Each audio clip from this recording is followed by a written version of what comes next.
La casa que aún respira. Buenas noches, señor Williams. Me llamo Claudio Herrera y soy maestro de primaria en San Cristóbal.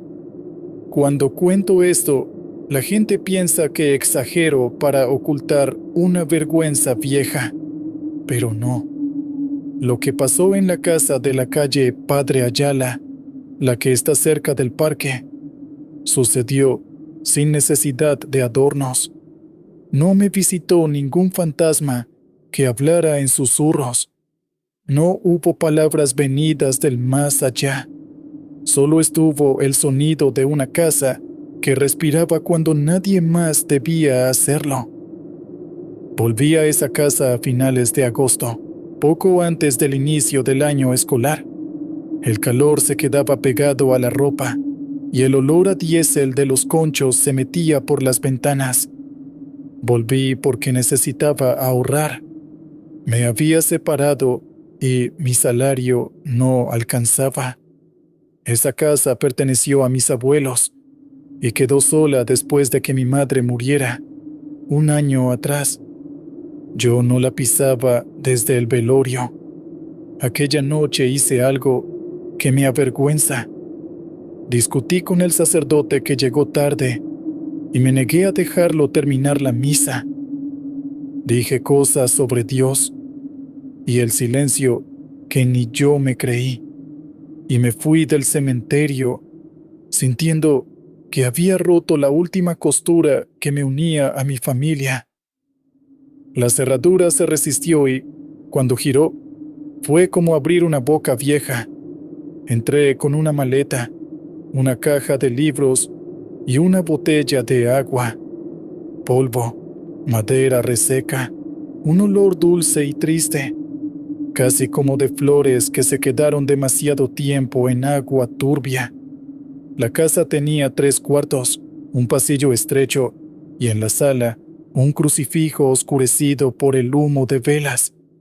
Dejé la maleta en el cuarto de mis abuelos, el más fresco, porque tenía una ventana orientada al patio y una persiana medio rota que dejaba entrar un hilo de brisa. La primera noche la pasé arreglando el abanico, sacando motas de las rejillas y fregando platos que nadie debía haber usado, pero que tenían marcas de agua recientes. No pensé mucho en eso. Me convencí de que eran manchas antiguas. A las 11, cuando por fin apagué las luces, escuché el primer suspiro. Vino del pasillo, un aire profundo que no parecía del viento ni del vecino. Me quedé quieto. El segundo fue más largo, como si el pasillo aspirara la oscuridad. Tomé el celular, encendí la linterna y caminé sobre el mosaico que crujía con memoria. No había nadie. La persiana golpeó suave. Apagué la linterna y, en la oscuridad, el suspiro volvió, más cerca de la sala. No dormí. Al amanecer salí a comprar café en la bodega de la esquina. La calle olía a pan caliente y a gasolina, una mezcla familiar que me ancló al mundo real. Don Genaro, el bodeguero, me saludó sin sorpresa. ¿Regresó a la casa? Asentí. Me contó que, de noche, algunos muchachos la han visto encendida, como si alguien se moviera de cuarto en cuarto. No le di importancia. Volví con pan, mantequilla y una bolsa de hielo para el termo. Todo el día limpié. Quité telarañas, pasé un trapo por los marcos, saqué fotos viejas de una gaveta. En una de ellas, yo aparecía de niño con mi madre, frente a la misma casa. Ella tenía la mirada cansada de los domingos, y yo sostenía un barquito de papel. Al reverso, con su letra apretada, había una fecha y una frase: respira conmigo. La segunda noche, los suspiros llegaron más temprano. A las 9, cuando yo aún estaba en la sala copiando planificaciones en un cuaderno, el aire cambió de temperatura. En la casa entró un frío suave que subió por los tobillos. El crucifijo de la pared devolvió un brillo. El abanico, en velocidad 3, lanzó una corriente que olía a incienso, pero en la casa no había velas. Me levanté con la excusa de buscar agua. En el pasillo, el aire era más denso, como si yo caminara contra algo que no me dejaba pasar. Y entonces vi el plato de mi madre, el único de cerámica pintada que ella cuidaba, sobre la mesa del comedor. Yo lo había guardado en una caja. Ahora estaba ahí, vacío, con una sombra redonda adentro. Dormir se hizo una negociación. Extendí una colcha en el suelo del cuarto, cerca de la puerta, con la maleta de tope para que no se abriera. Cerré la ventana, pero igual escuché el susurro como quien escucha una marea. Me cubrí la cara con la colcha. Intenté rezar y la palabra Dios se me partió en la boca. Recordé el cementerio, la misa interrumpida, el rostro rígido del sacerdote, el cuchicheo de mis tías. ¿Qué esperaba esa casa de mí? ¿Fe? ¿Perdón? El silencio me devolvió preguntas. En la mañana fui a la escuela a entregar documentos. En el aula, los niños de sexto dejaron sobre mi mesa una flor torcida de papel. «Profe, usted huele a iglesia», dijo uno riéndose. Otro comentó que olía a cuarto viejo. Me lavé las manos con jabón de baño en el lavamanos roto del pasillo. En la tarde, al regresar, encontré la persiana abierta. Yo la había dejado cerrada. La brisa traía tierra mojada, aunque no había llovido. Hice café. Mientras colaba, se escuchó un golpe suave en la sala, como si alguien dejara una taza. Corrí. No había nada. Solo el crucifijo ligeramente chueco, como si lo hubieran empujado. Esa noche decidí enfrentar el pasillo. Me senté en una silla de plástico mirando hacia la oscuridad. No me quería esconder en el cuarto. El aire era frío, pero no dolía. Olía a cera apagada, a ropa planchada hace tiempo. Los suspiros comenzaron y supe, por primera vez, que no eran del pasillo, sino de la casa entera, como si las paredes tuvieran pulmones y se inflaran y desinflaran con lentitud. Con cada respiración, algunas tablillas de madera crujían con un patrón que parecía un paso. Conté. 1, 2, 3. Al cuarto, el crucifijo vibró lo suficiente para golpear la pared. No se cayó. El plato de cerámica volvió a estar en la mesa, ahora con una línea de polvo marcando un círculo perfecto. Le habló a la casa. No pedí perdón en voz alta. No me atreví. Dije que me quedaba a dormir en la sala si eso quería. Dije eso para no decir tú. Me acosté en el sofá y abracé el cuaderno de planificación como si fuera un escudo. Soñé con mi madre, pero no con su juventud. Soñé con ella en la cama del hospital, respirando con trabajo, una máquina marcando un ritmo al que no quise acostumbrarme. En el sueño, ella levantaba una mano para alcanzarme, pero no lo lograba. El sonido de la máquina se confundía con el de la casa. Desperté antes del amanecer. La luz gris entraba por la persiana y en la mesa había 2 tazas, la de cerámica pintada y otra con el logo de una campaña escolar. En ambas, una película fina de agua. Toqué con el dedo y sentí frío. El agua olía a flores marchitas. Me temblaron las manos. Pensé en salir, vender la casa y dormir en un apartamento con paredes de yeso que no supieran mi historia. Entonces el teléfono vibró. Era mi tía Milagros. Preguntó si ya había sacado la ropa de mi madre del armario. Dijo que había encontrado, en la parroquia, al mismo sacerdote del velorio y que él preguntó por mí. Dice que te vio salir antes de la bendición y que eso lo dejó inquieto. Dijo ella, si quieres, lo mando para allá. A las 10, el sacerdote llegó. Llevaba la sotana arrugada y un cansancio en la cara, como si viniera caminando desde otra ciudad. Me pidió agua. Le di del termo. Hablamos en la sala, donde el aire estaba denso. No le conté todo. Dije que me costaba dormir, que a veces me parecía que la casa hacía ruidos raros. Él miró el crucifijo torcido y, sin tocarlo, respiró hondo. Noté que el olor a incienso se hizo más fuerte. Las casas se quedan con cosas, dijo, con palabras que no dijimos, con respiraciones que se cortaron de golpe.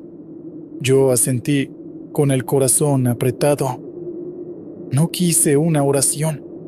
Le pedí que se quedara un momento, nada más, conmigo sentado en silencio. Nos sentamos frente al pasillo. Durante 10 minutos, la casa fue una iglesia sin feligreses. El sacerdote se fue en silencio. Al irse, me dijo que cuando uno no sabe cómo pedir perdón, debe empezar por respirar sin esconderse. Respire aquí, dijo. La noche me encontró sentado en la misma silla. El abanico no movía suficiente aire. Había mosquitos. El pasillo parecía más corto. Cerré los ojos y respiré. Inspirar, expirar. A los pocos minutos, la casa ajustó su ritmo. No me siguió a mí, yo la seguí a ella. Fue una sincronía torpe al principio. En el cuarto, una percha chocó contra otra con un tintineo leve. El plato en la mesa vibró. El crucifijo se enderezó solo, con un movimiento mínimo que me heló la espalda. Lloré sin ruido. Me vino un pensamiento. El último día de mi madre en el hospital, cuando me pidió, con una mirada, que me quedara hasta el final. Yo me fui antes, como siempre. Esperé en el pasillo, mirando el reloj, pensando en que el último suspiro es demasiado íntimo. Cuando volví, todo había terminado. La casa, esa noche, respiró conmigo hasta que amaneció. No vi figuras, no escuché voces. El agua de las tazas se evaporó. En el plato de cerámica apareció, no sé cómo, un barquito de papel húmedo. La misma figura de la foto, con el borde arrugado por el aire nocturno. Lo tomé con 2 dedos. Lo puse sobre el crucifijo, como un intento de ofrenda infantil. Desde entonces duermo en la sala. A veces la casa suspira con esfuerzo, a veces yo. No todos los días huele a incienso, pero cuando la fe me pesa, el aire se enfría y me obliga a contar mis respiraciones.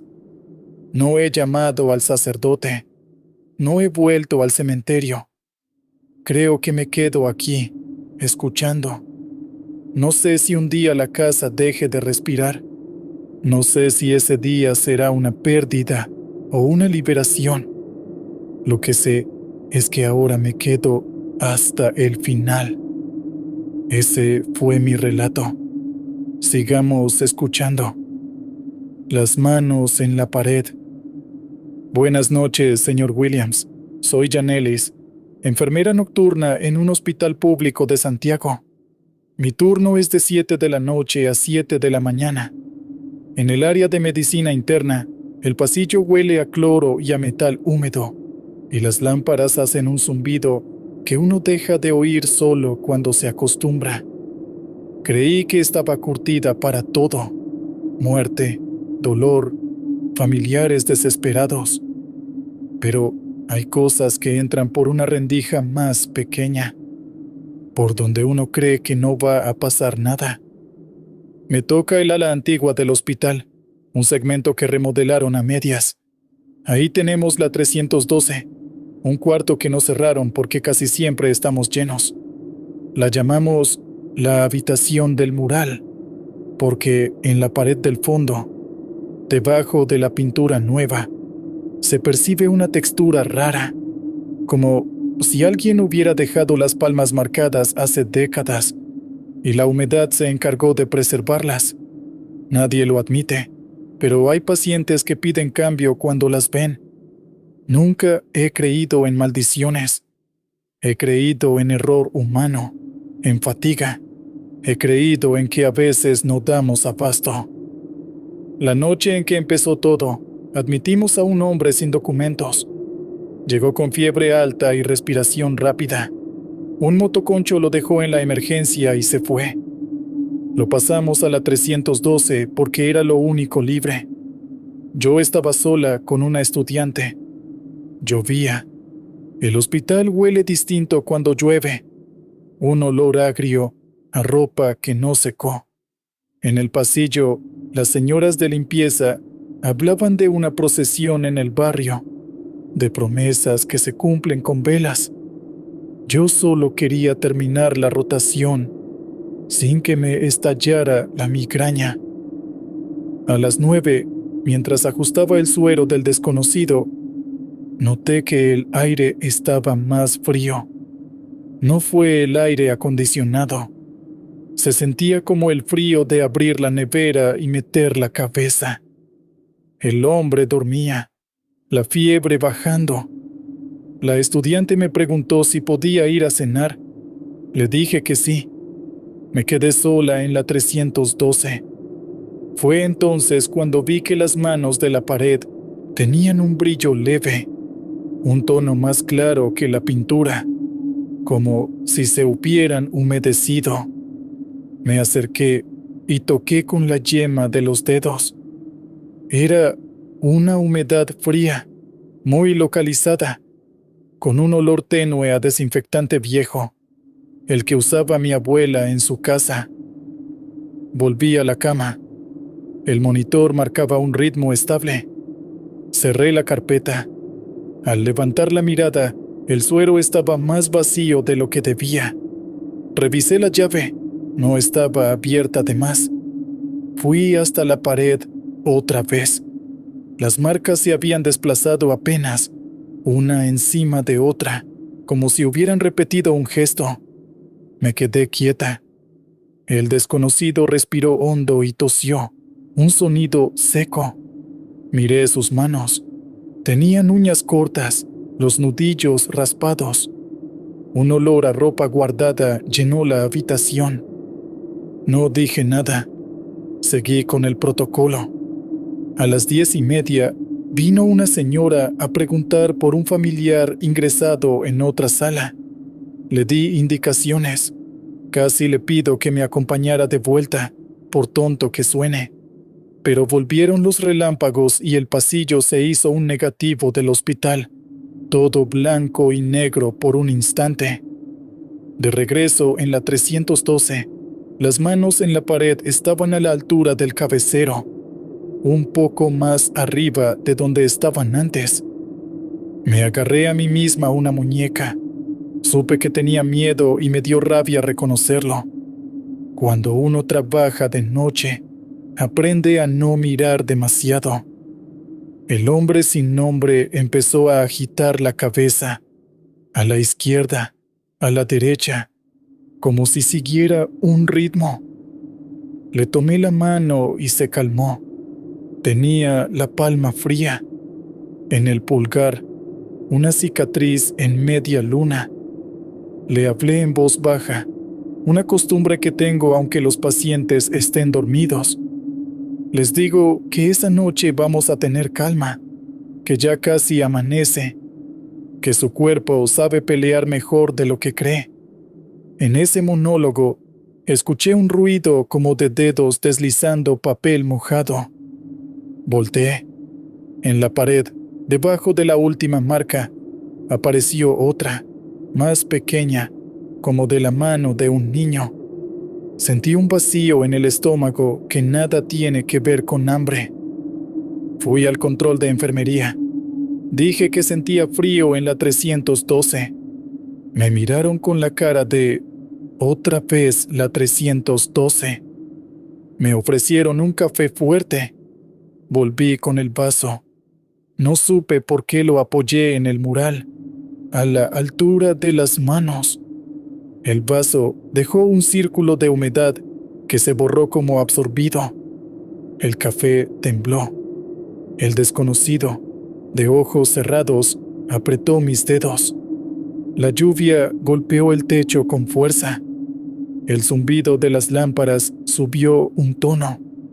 La puerta hizo un movimiento imperceptible, como si alguien empujara desde afuera.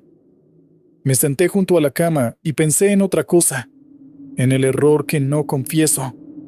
Un año atrás, en un turno parecido, tuve una paciente que pedía agua cada 10 minutos. Llevaba restricción de líquidos y yo estaba sola con 3 ingresos nuevos. Le dije que esperara. La vi cerrar los ojos, resignada. Pasé a la siguiente cama, a la otra. Cuando regresé, ella estaba descompensada. Hicimos lo que teníamos que hacer. Los médicos corrieron, pero fue tarde. Su hija me miró con una rabia que yo merecía. Desde entonces, el agua me duele. Desde entonces pongo vasos en lugares absurdos, como si la pared también tuviera sed. A medianoche, el desconocido despertó con los ojos muy abiertos, sin enfocarme. Intentó incorporarse. Le pedí calma. Llamé al residente. Mientras esperaba, sentí que me observaban por detrás. No un paciente ni una persona. La pequeña mano nueva en el mural estaba ahora un poco más arriba, como si se levantara para alcanzar algo. Un olor a incienso muy leve, o a madera húmeda, se coló por debajo de la puerta. El residente entró, revisó signos, ordenó un laboratorio urgente. ¿Hay corriente?, preguntó. Asentí. La luz del fluorescente parpadeó. Nos miramos. Esa sala siempre hace cosas raras cuando llueve, dijo él, pero su voz sonó frágil. Cuando quise tomar la temperatura, el termómetro no estaba en el carrito. Caminé al control para buscar otro. Al volver, el vaso de café había rodado hasta el borde de la repisa y goteaba en el suelo.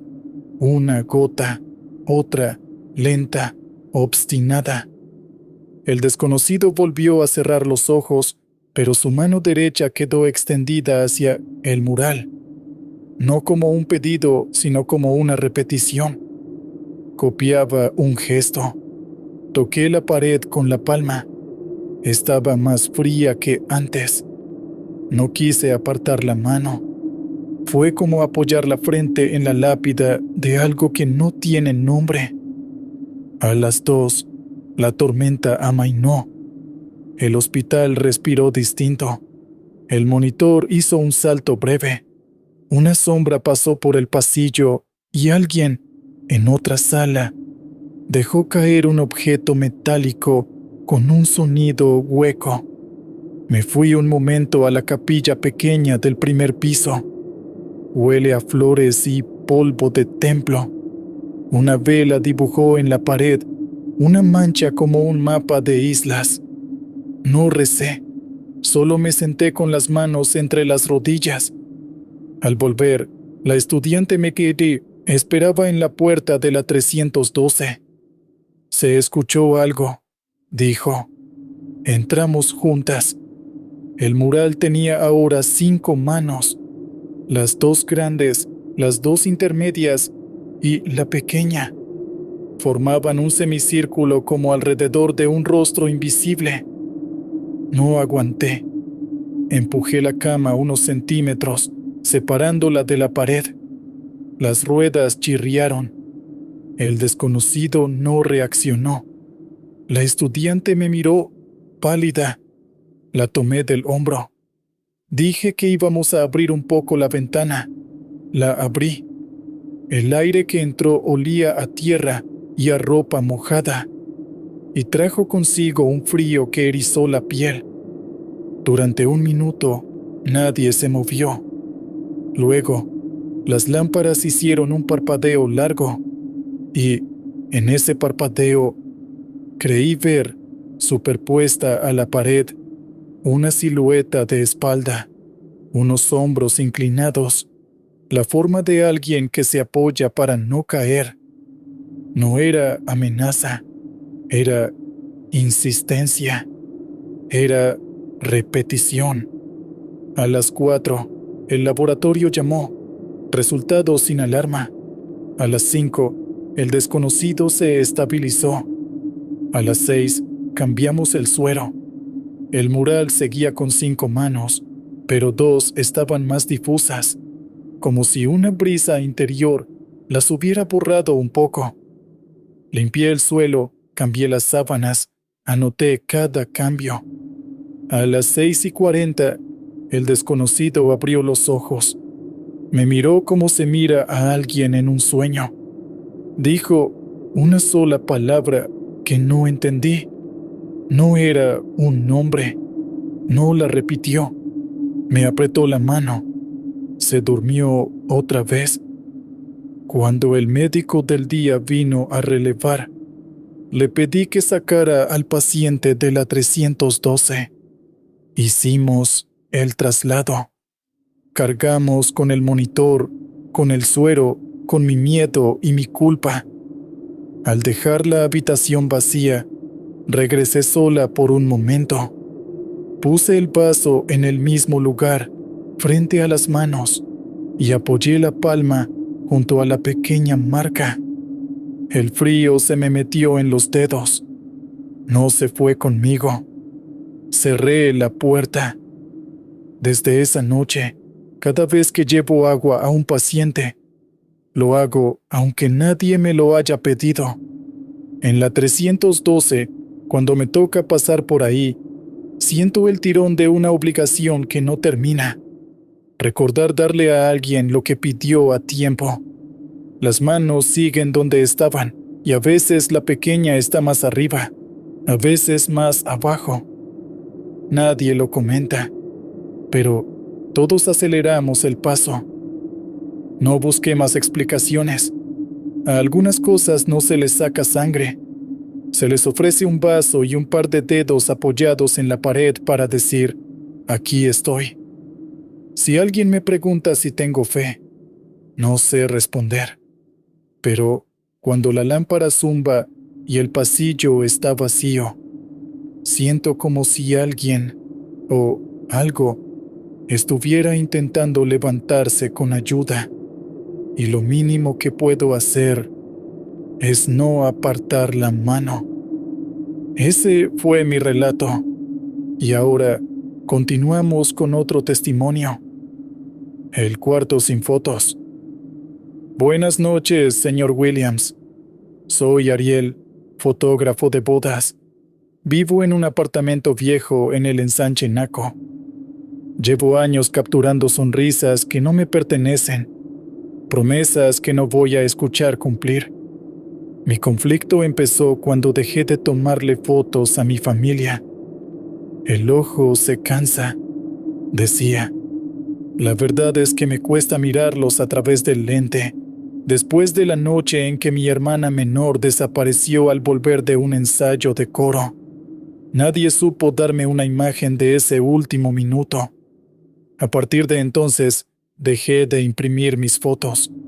Mi casa se volvió un cuarto sin paredes, aunque las paredes siguieran ahí. El apartamento tiene la distribución típica: sala, cocina pequeña, 2 cuartos, el mío y el que debía ser de visitas. No recibo visitas. Uso ese cuarto como almacén de equipos. Hay cajas con flashes, trípodes, lentes duplicados por miedo a que el mundo se rompa siempre por el mismo sitio. En la pared del fondo, sobre la pintura blanca, apareció hace meses una decoloración rectangular del tamaño de un cuadro. Pensé que se debía a un mueble antiguo. No le di importancia. Empecé a oler, sin embargo, algo persistente. Una mezcla de polvo caliente y papel mojado, como una imprenta abandonada. El sábado pasado tuve una boda en la zona colonial. El novio temblaba. La novia tenía la sonrisa justa, no demasiado. Lloviznó al salir de la iglesia. Yo tomaba fotos con la costumbre de ponérmelas a salvo del mundo. Al volver al apartamento cerca de la medianoche, el ascensor crujía y el pasillo estaba más largo. Vecinos viendo televisión detrás de puertas cerradas. Al entrar, la casa estaba más fría que afuera. Dejé la mochila en el sofá. Fui directo al cuarto de equipos para cargar baterías. Al encender la luz, la decoloración de la pared había cambiado de tono. Ya no era una mancha, sino un rectángulo más claro. Y en su centro se adivinaban líneas más tenues, como si alguien hubiera colgado allí una foto sin marco y la hubiera arrancado. Respiré hondo. El olor a papel mojado se hizo más fuerte. Las baterías se cargaban con un zumbido bajo. Una gota de agua golpeó la madera del escritorio. Miré el techo. No había filtración visible. Puse un trapo. Volví a la sala por una cerveza. Al regresar, el rectángulo tenía, ahora sí, la forma nítida del borde de una fotografía grande. Pude ver, en negativo, la silueta de dos figuras, una más alta, otra más baja. No estaban ahí, solo su ausencia dibujada por el sol de años. Tuve que apoyarme en el marco de la puerta. El cuerpo hace eso solo. Busca madera. No le conté a nadie. Puse música baja, como si una melodía pudiera restaurar las cosas. A las 2 de la mañana, cuando todo el edificio parecía respirar con sueño profundo, se fue la luz por un segundo y volvió. En ese parpadeo, escuché el sonido de un obturador antiguo en la sala. Agudo, mecánico, imposible de confundir si uno ha pasado media vida detrás de cámaras. Me quedé quieto. El sonido se repitió, ahora desde el cuarto de equipos. Entré. No había cámara en funcionamiento. El cargador siguió con su zumbido, como si nada. El rectángulo en la pared, en cambio, presentaba una variación. Dentro del contorno de las dos figuras habían aparecido pequeñas motas más claras, como polvo que dibuja puntos de luz en el aire. Era una constelación mínima. Era una tentativa de imagen. Decidí dormir. La palabra dormir es una forma educada de decir que me acosté con los ojos abiertos. En un momento, la música se detuvo sola. El apartamento quedó en ese silencio de ciudad, que, si uno escucha bien, está lleno de motores lejanos y ascensores que suben sin gente. En medio de ese silencio, llegó un clic seco. Me incorporé. En la puerta del cuarto, una ráfaga de aire frío me tocó la cara. Olía a químico de cuarto oscuro. No fotografío en analógico desde hace años, pero el cuerpo recuerda. Fui hasta la cocina. El fregadero tenía una película finísima de agua, como cuando sacas una foto del revelador. Pasé el dedo. Se formó una línea más clara. Me reí, nervioso. Volví al cuarto. En la pared, ahora ya no era un rectángulo, era casi un marco. En el centro, El negativo de dos personas de espaldas, mirando a su vez un vacío, una adulta y una niña. El corazón me martilló las costillas. Dije el nombre de mi hermana con una voz que no uso desde aquel día. Nadie respondió, por supuesto. La casa, sin embargo, bajó 1 grado la temperatura. A la mañana siguiente, intenté recomponer la cordura haciendo lo que mejor hago. Tomé la cámara y disparé contra el muro. Quise atrapar la ausencia, como si fuera una luz. La foto salió perfectamente aburrida. Una pared con pintura satinada y una mancha de tono distinto. Fingí alivio. Salí a trabajar a otra boda, esta vez en Arroyo Hondo. Todo salió bien. Al volver, el edificio olía a comida recalentada. Abrí la puerta. El marco invisible en la pared había ganado detalle. Ya se intuían hombros, una coleta, la caída de un vestido ligero. La ausencia de un rostro era lo que más dolía. El aire del cuarto estaba quieto, tan quieto que me pareció oír mi propia sangre. Por primera vez en años hablé con mi padre. Me contestó a medias, con esa voz en la que él pone todo lo que no quiere llorar. No le conté sobre la pared. Hablamos de la infancia en Sabanitas, de la vez que mi hermana y yo corrimos bajo lluvia con bolsas plásticas en la cabeza. Colgué y me quedé en la sala, a oscuras. El obturador volvió a sonar, muy cerca de mi oreja. Un reflejo me hizo levantar la cámara. Disparé al azar. El flash iluminó el pasillo y por un instante vi en la puerta del cuarto de equipos una sombra de espalda. Era solo un bulto de las cajas, me dije. El olor a químico se intensificó. Tuve que sentarme. Decidí imprimir. Abrí fotos viejas en la laptop. Elegí una de esas que guardé para no mirar. Mi hermana en la playa, de espaldas, con un vestido de flores mirando el mar. Fui a la impresora y la alimenté. Mientras el papel salía, la luz del apartamento bajó un tono, como si alguien pasara delante de la ventana. La impresora escupió la foto con una línea blanca en diagonal, un error que no aparecía desde hacía años. La línea cortaba el cuerpo de mi hermana en dos. Sentí una náusea infantil. Fue entonces cuando noté lo que faltaba. En todo el apartamento no había una sola imagen mía, ni marcos, ni imanes, ni nada.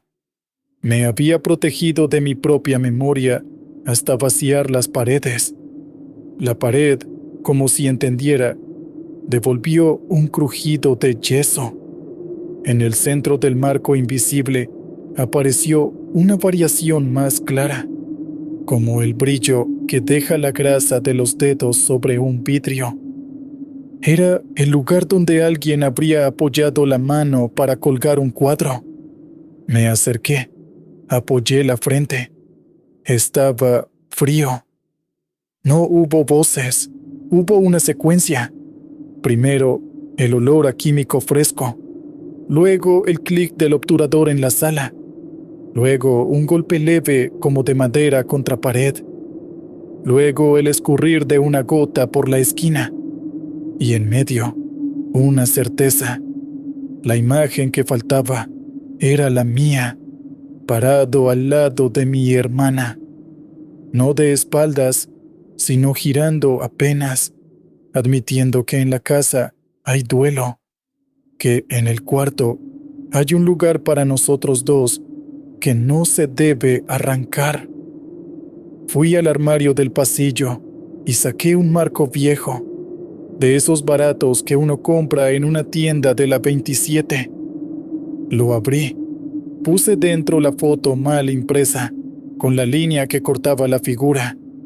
Volví al cuarto, lo colgué justo en el rectángulo. El clavo entró con una facilidad desagradable, como si allí ya hubiera habido uno.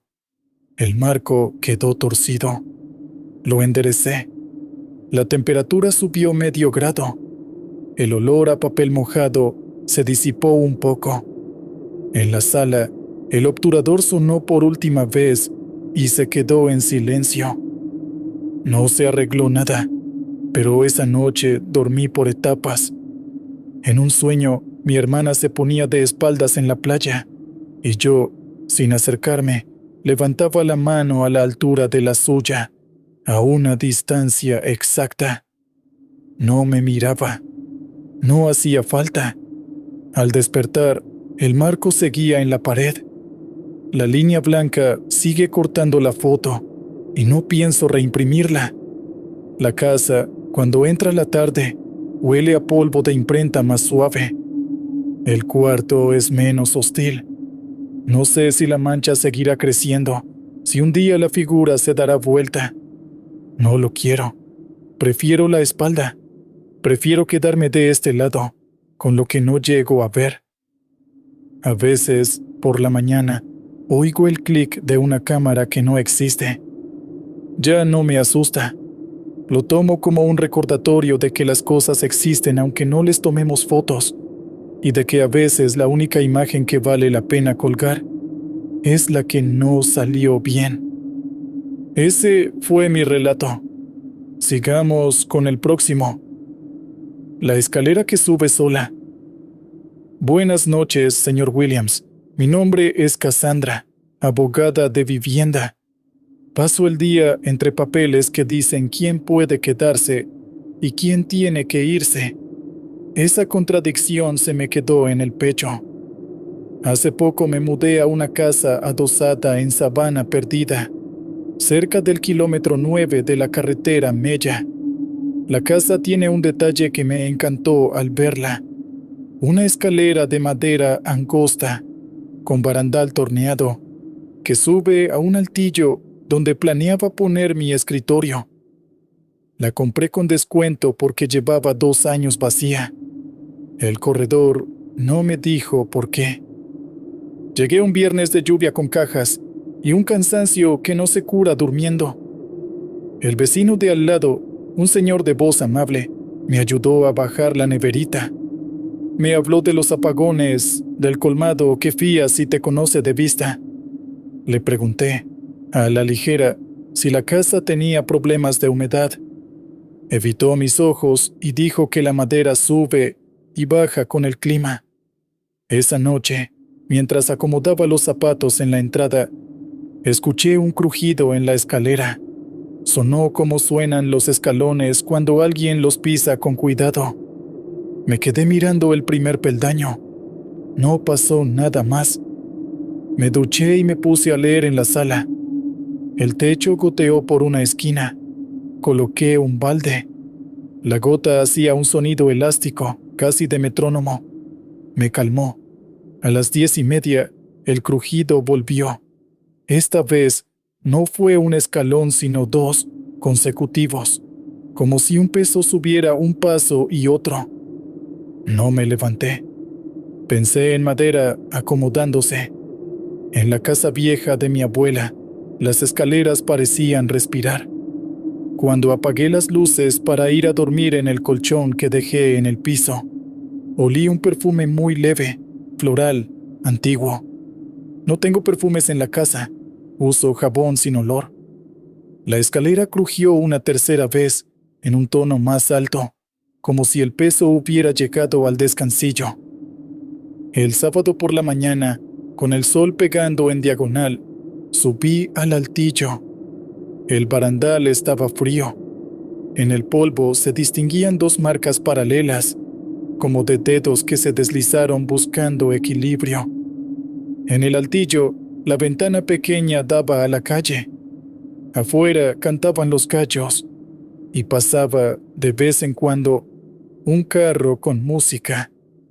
Dentro, el olor a perfume viejo persistía, mezclado con la humedad de madera. Me puse a limpiar, a barrer las esquinas. Encontré Debajo de una caja que dejó el dueño anterior, una hebilla de pelo.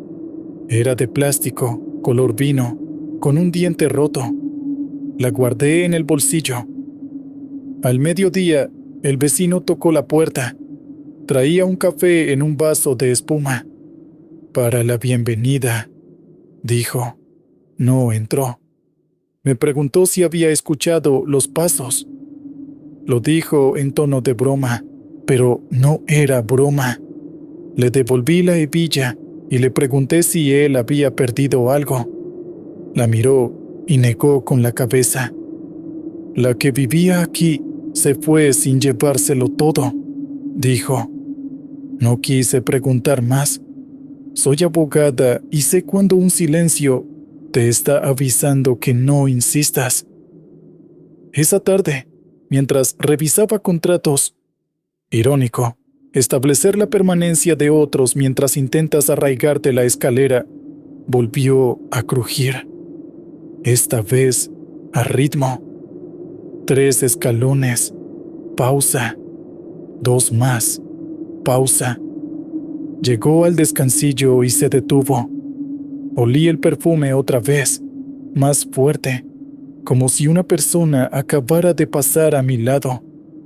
Me levanté con un impulso que no supe si venía del miedo o de la rabia. Subí. El altillo estaba vacío. La ventana tenía un cerrojo que no había visto antes. Estaba echado. El aire estaba frío como un cuarto con aire acondicionado mal puesto. Hice lo que hacen los que no quieren mirar. Moví cajas, toqué libros, abrí una gaveta. No encontré más que un recibo de luz de hace 3 años y un papel con un número de teléfono. La noche del sábado llovió fuerte. La escalera, a las 11, empezó a subir sola. Lo supe porque el crujido se desplazaba con sentido. No eran ruidos sueltos. Era un cuerpo invisible y paciente. Subía a la misma hora, con el mismo peso. Mientras eso pasaba, en mi cabeza repetía frases de desalojos que he leído. Abandona voluntariamente en el plazo de... La casa no me quería, o me estaba probando. No estoy segura de cuál de las 2 opciones me daba más miedo. A medianoche, llamé al número del papel. Me contestó una mujer mayor. Su voz era dulce y al mismo tiempo cortante. Me dijo que sí, que esa fue su casa, que se fue rápido, que dejó cosas sin recoger. Le pregunté por la escalera. Hubo un silencio largo. Luego dijo, ella subía cada noche a ver si ya podía quedarse.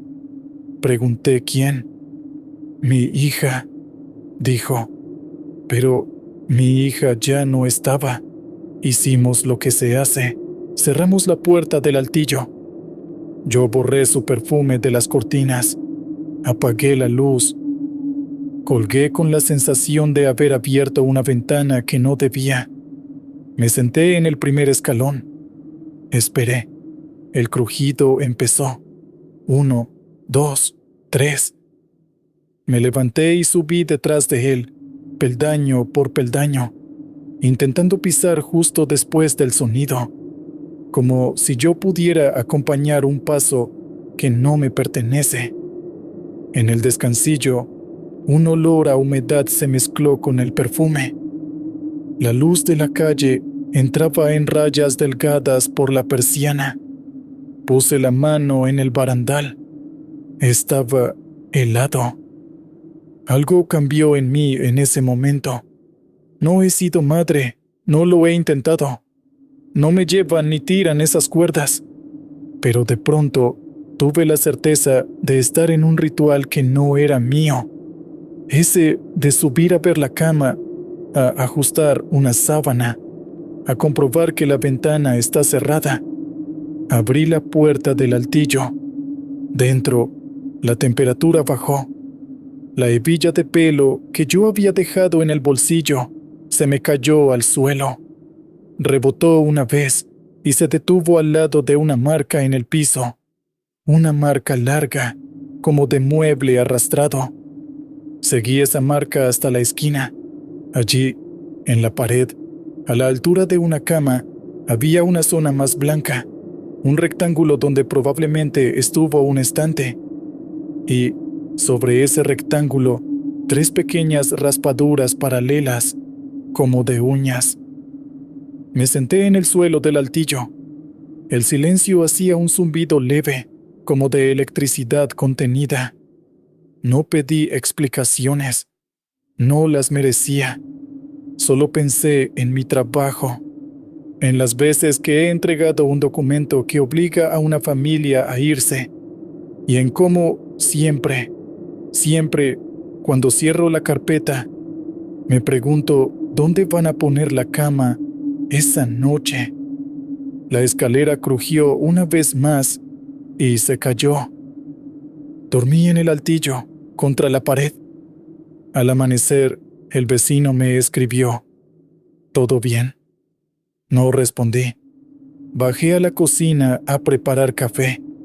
Al poner la taza en la mesa, la escalera hizo un crujido único, distinto, como el de quien baja un escalón y decide no seguir. Sentí un alivio culpable, no porque ella se hubiera ido, sino porque, por primera vez, la casa parecía aceptar que yo podía quedarme. Desde entonces, a veces, la escalera sube sola, pero no todas las noches. Hay días que no hacen nada y todo parece normal, salvo por ese perfume leve que queda en el barandal a la altura de una mano que no es la mía. He colocado en el altillo un colchón pequeño y una manta. No es un altar, es una cama lista. No pongo fotos, no colgué ninguna, no quise convertirlo en museo. Solo dejo la ventana trabada y la puerta apenas entornada, como si alguien pudiera entrar y ver que, esta vez, no va a encontrar el cuarto vacío. No sé si hago bien, no sé si el gesto sirve de algo. Lo que sé es que, cuando subo por trabajo a un 5º piso sin ascensor para notificar a una familia, mis pies ya no pisan con la seguridad de antes. Escucho mis propios pasos, 1, 2, 3, y una parte de mí desearía dejar la notificación en el primer peldaño y decirles que se queden, que la casa, a veces, tiene memoria y no quiere morir de golpe. Ese fue mi relato, y ahora continuamos con otro testimonio. La sala que se inclina. Buenas noches, señor Williams. Soy Rubén, taxista nocturno. Conozco Santo Domingo por olores. El malecón huele a sal y a humo. La 27 a hule caliente. La Duarte a fruta pasada. Mi casa, en cambio, huele a cal y a aire detenido. Vivo en una planta baja en Villa Juana, un edificio de los 70 con mosaicos grises. La sala tiene un defecto estructural. El piso se inclina apenas hacia la ventana. Lo noté por primera vez cuando un vaso de jugo se fue moviendo solo hasta el borde de la mesa. Al principio era un chiste. Después dejó de serlo. El conflicto empezó el día que dejé de pasar por el cementerio de Cristo Rey donde está mi hermano. Murió en un asalto en el que yo, por no complicarme, tomé otra ruta. Me culpo por haber elegido la calle más fácil. Desde entonces, los atajos me saben a traición. El trabajo de noche te enseña que la ciudad, después de cierta hora, respira por sus propias reglas. Yo cumplía con las mías. No volver al cementerio, no volver a casa antes de las 3, no decir su nombre en voz alta.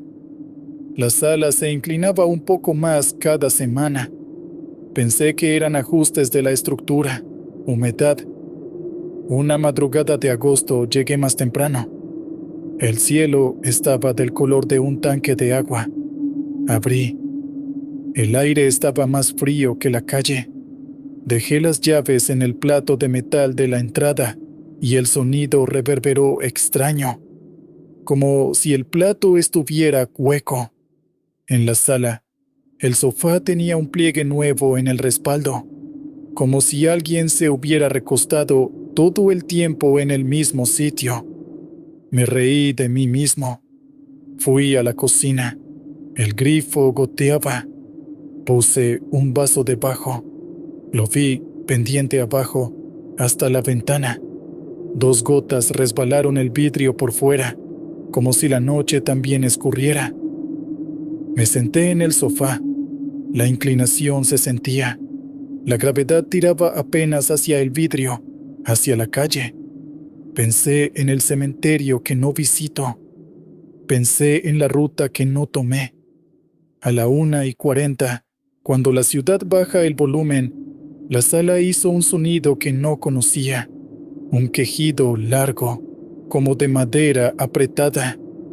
El vaso en la mesa se movió 1 centímetro. El aire se hizo más denso. Olí tierra seca, de esas que se apagan con agua bendita. La palabra bendita me cortó la lengua. No rezo. A las 2, alguien tocó la reja del frente. No era un golpe de ladrón, era un toque de prueba, como quien tantea un metal para asegurarse de que resista. Me acerqué. No vi a nadie.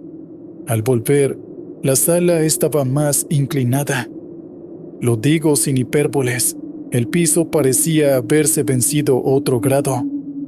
El vaso se deslizó hacia la ventana y, en el borde, se detuvo solo. Mis dedos sudaban. Abrí la ventana. La brisa trajo olor a gasolina y a pan frito de un puesto que abre temprano. Cerré. Cuando di un paso, el mosaico hizo un clic bajo mis pies, como si se despegaran piezas. Me fui a dormir, o lo intenté. A las 3:00, un peso leve hundió un extremo del colchón. Yo vivo solo. No tengo gato ni perro. No me moví. El aire estaba más frío en los tobillos.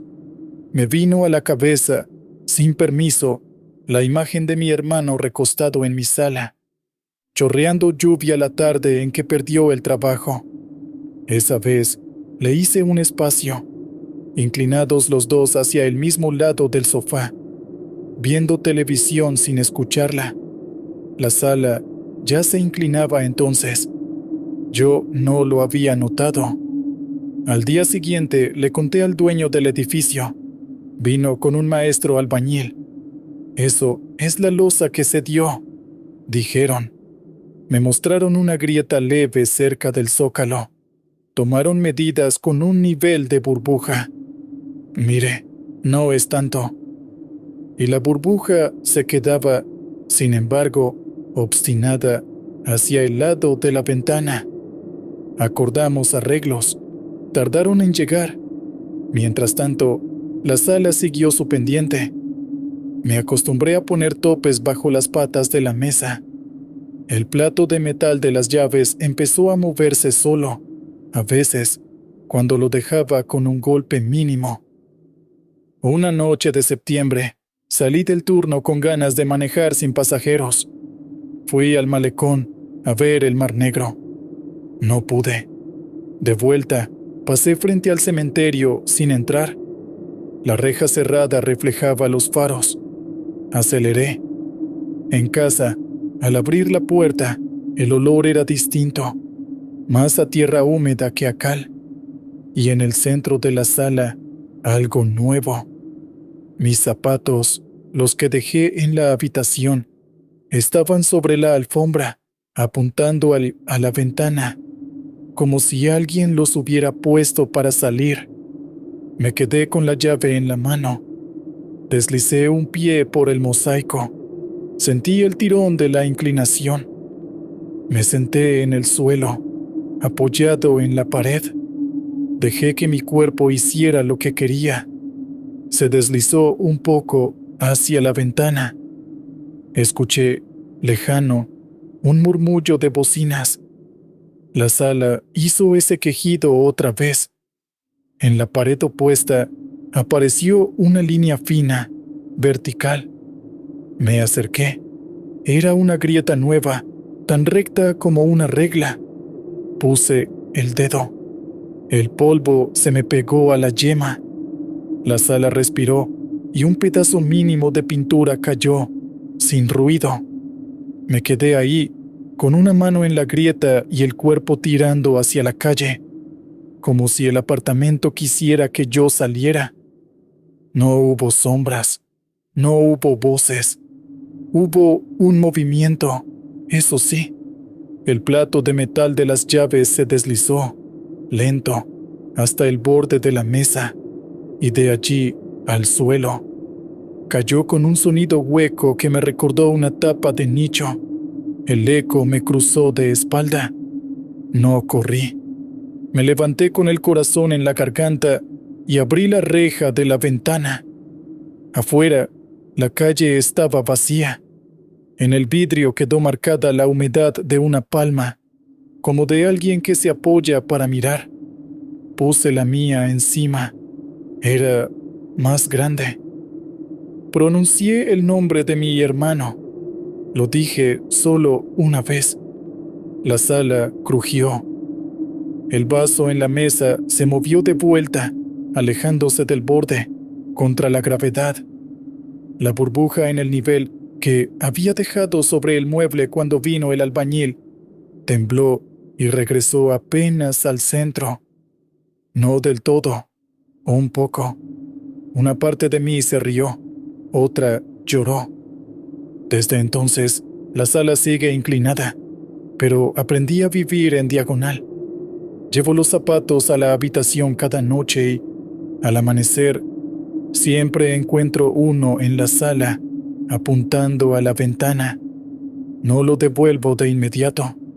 Lo dejo ahí como se deja una flor en una lápida sin ceremonia. A veces, cuando paso frente al cementerio, freno. No entro. Bajo el vidrio y dejo que el olor a tierra y flores marchitas entre y me incline un poco hacia adentro.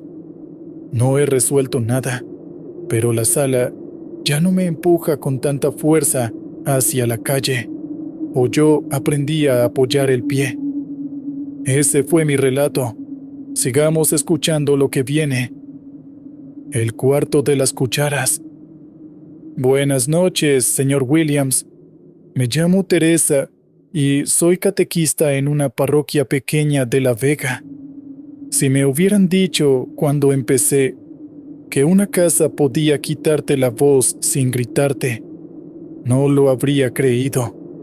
Mi casa es de madera pintada de verde, con un corredor y un limonero que en los días de calor huele a cáscara recién cortada. Dentro, la cocina tiene un cuarto contiguo que heredé de mi abuela. Le decía el cuarto de las cucharas, porque en una pared colgaba docenas de cucharas de metal, cada una de un tamaño, cada una con una historia que ella me repetía hasta dormirme. Cuando ella murió, yo dejé las cucharas ahí, por respeto y por vagancia. Mi conflicto no es con Dios, sino con mi manera de hablar de Dios. Después de que a mi hermana la diagnosticaran con una enfermedad rara y me pidieran rezar por su sanación, descubrí que en mi boca las palabras podían sonar huecas. Seguí dando catequesis. Sonreí. Al llegar a casa, la sonrisa me pesaba como una sotana mojada. El cuarto de las cucharas empezó a moverse en octubre. Lo supe porque una noche, mientras servía agua, escuché un tintineo leve que no provenía de ninguna olla. No era un golpe de metal grande, sino de pequeñas cucharas rozándose. Fui hasta la pared. Nada. Toqué con el dedo una de las cucharas y sentí el frío atravesarme el hueso. Al dar la espalda, una cuchara de las pequeñas, esas para postre, cayó al suelo sin tocar otra. Cayó sola, haciendo un sonido que me recordó la piedad de mi abuela. Seco, preciso, sin exageraciones. No lo tomé en cuenta. Al día siguiente, en catequesis, un niño me preguntó, ¿qué pasa con los que no creen que oigan nada cuando rezan? Le dije, una respuesta correcta, no la mía. Al volver a casa, el corredor olía a limón aplastado. Abrí la puerta. El cuarto de las cucharas estaba más frío que el resto. Me puse un suéter. En la pared, una cuchara faltaba del gancho. En el gancho, sin embargo, había una marca de grasa más reciente, como si alguien se la hubiera llevado hace un momento. En el suelo no estaba. La busqué debajo de la mesa, detrás del cubo. Nada. Las noches siguientes, el tintineo se repitió. A la misma hora, cercano a las 11. Empezó como un roce, luego una nota clara, luego un silencio áspero.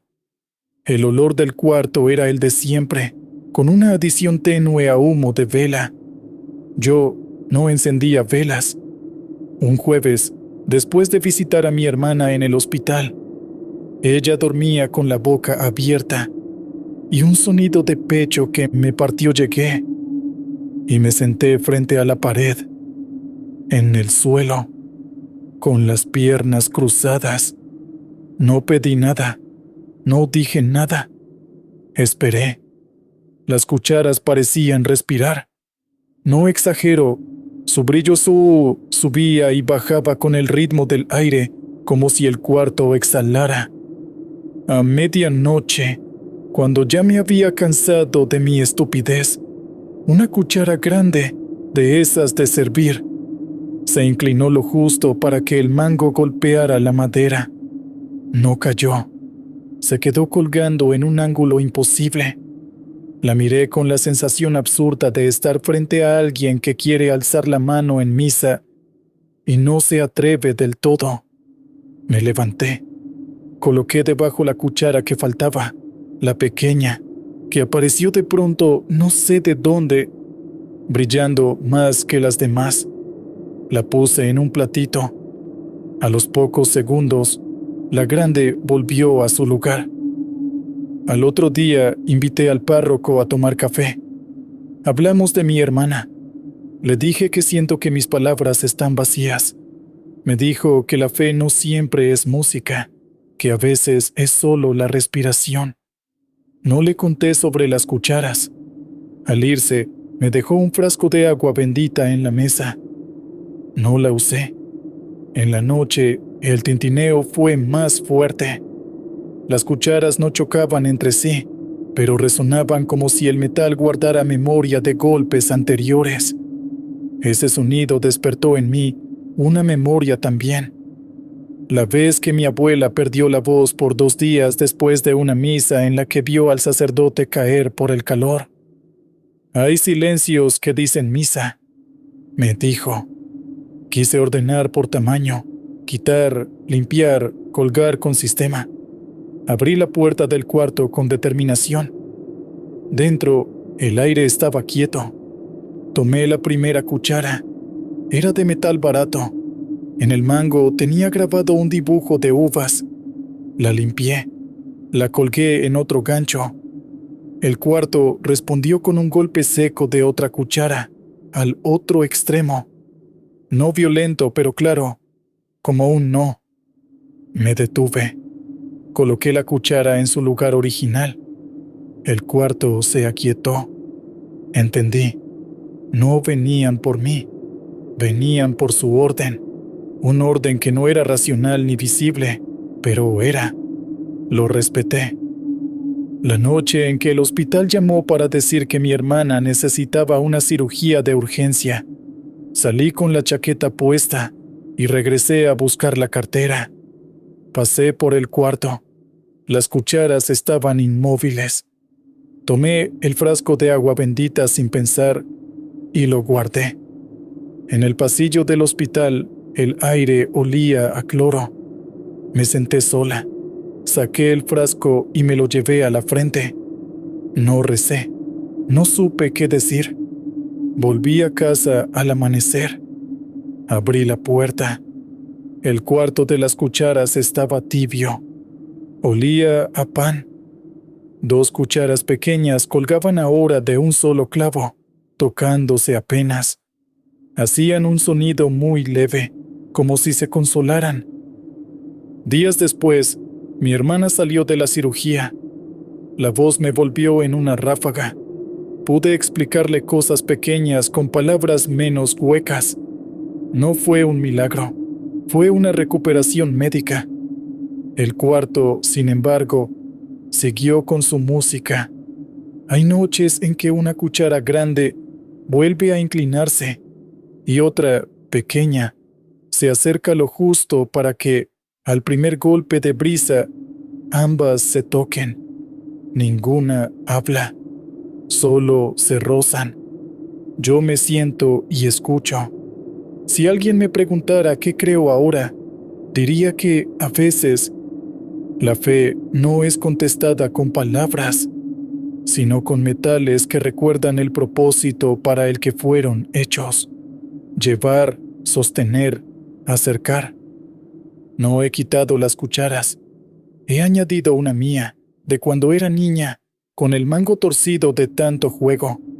La colgué al final, donde no estorba.